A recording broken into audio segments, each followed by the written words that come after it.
ম্যাগির এই নুডলসটা আমার কাছে অসাধারণ লাগে।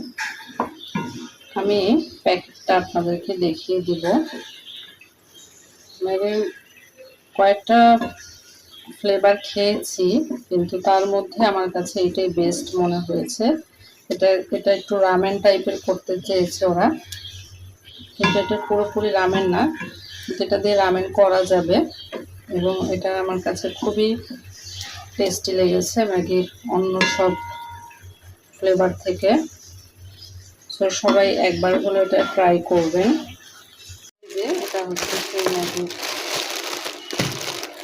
মাসালা ব্লাস্ট স্পাইসি। আমি কার কার এটা পছন্দ জানাবেন কমেন্টে।